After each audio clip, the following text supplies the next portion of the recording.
Welcome to the TELABS Optical and Basic Skills video, Adding ONTs. The purpose of this video is to outline the process of adding optical network terminals to an existing TELABS optical LAN system. The topics covered in this video will be an overview of the ONT installation and provisioning process, the process for adding pre-provisioned ONTs, the process for adding ONTs using the unexpected ONT function, and the process for auto-configuring ONTs into the system. Once the optical line terminal has been established for the optical LAN system, the optical network terminal can then be installed. In TELABS optical LAN systems, the ONT has a couple of requirements for installation. First, the ONT requires power. For larger ONTs like the 729 and 248, a nearby AC power source is all that is required. All other ONTs require nominally 48 volts of DC power, either from a local power adapter or from a remote power source. Second, the ONT requires an adequate PON signal from the OLT. The PON port must be enabled and of the proper PON protocol for the ONT being used. The PON protocol is determined by the type of transceiver being used at the OLT and the provisioning of the port. PON ONTs can either be GPON or XGS-PON. In either case, the ONT receive range is -8 dBm to -27 dBm. Once the ONT is introduced to the live PON interface, the ONT will respond in one of two ways. If the ONT has been pre-provisioned or set to auto-config, the ONT is considered unexpected. This means that the ONT has been discovered and is not yet registered with the OLT. In this situation, the ONT's PON LED will blink. Once the ONT has been registered by its serial number, it is considered equipped, and the PON LED should go solid green. It is in this state that the ONT will receive an auto software download if necessary. All ONTs provisioned into the system should have four things: the ONT address, ONT type, serial number, and label for the ONT. To pre-provision an ONT, this information is manually entered into the EMS before the ONT is installed. To pre-provision the ONT, in Panorama, find the desired PON interface in the tree view, right-click, and select Add ONT. Enter the pertinent information. When you're finished, click Add. If the ONT serial number is found on the PON port, the ONT will be registered. If the serial number is not found, an alarm will occur and remain until the ONT is installed on the PON port. Alternatively, the ONT can be provisioned in using the default serial number.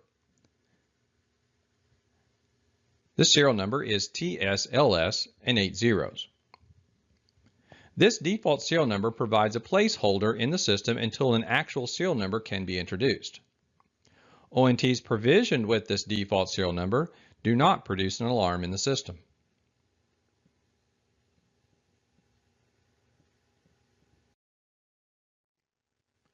ONTs can also be pre-provisioned using a bulk configuration method. ONT information can be entered into a CSV file. The default location of the bulk configuration files can be found in the TELABS Panorama PON BBMGR Client Data Bulk Config Data folder. Here there is a sample ONT configuration file. When creating the CSV file, it is important to follow the format found in the sample file. There's a column for OLT IP, slot, PON, ONT, ONT type, serial number, ONT label, and operation. When creating new ONTs, use the Create ONT operation for each line. Once created, go to the bulk configuration application in Panorama under the Tools menu. Here you can identify the CSV file that was created. Once executed, the application will attempt to create each ONT identified in the CSV file. The readout in the status window will confirm the ONTs that were either successfully or unsuccessfully added.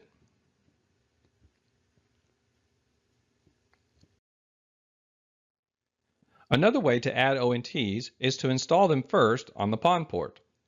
When they are discovered, the PON LED on the ONT will flash. Discovered ONTs are recorded by their serial numbers and type. This information can then be used to add the ONTs into the system.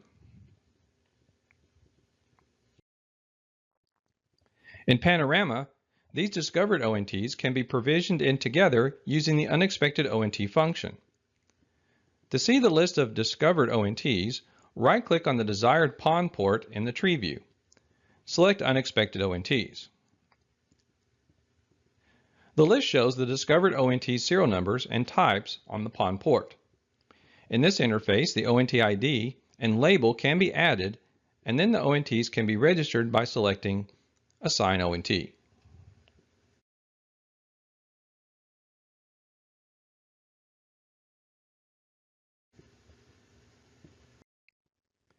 The Auto-Config method of adding ONTs registers ONTs into the OLT database automatically upon discovery. This method is useful in that it allows the installer of the ONT to test functionality of the ONT at the time the ONT is installed.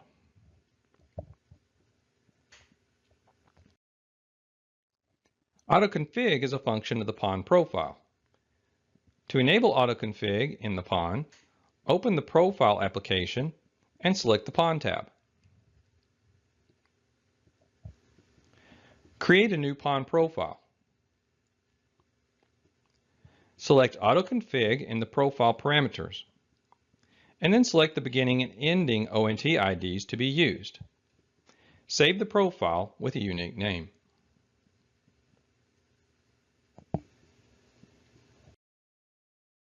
To add new ONTs, apply the profile to the PON port to be populated. As ONTs are installed, they will be discovered by the OLT. Then they'll be registered using the ONT's serial number and type. The ONT will be assigned the lowest available ONT ID on the PON.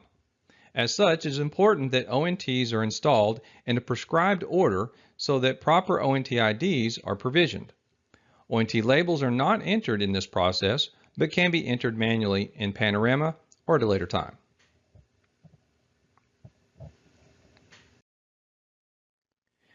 In this video, we have discussed an overview of the ONT installation and provisioning process, the process for adding pre-provisioned ONTs, the process for adding ONTs using the unexpected ONT function, and the process for auto-configuring ONTs into the system.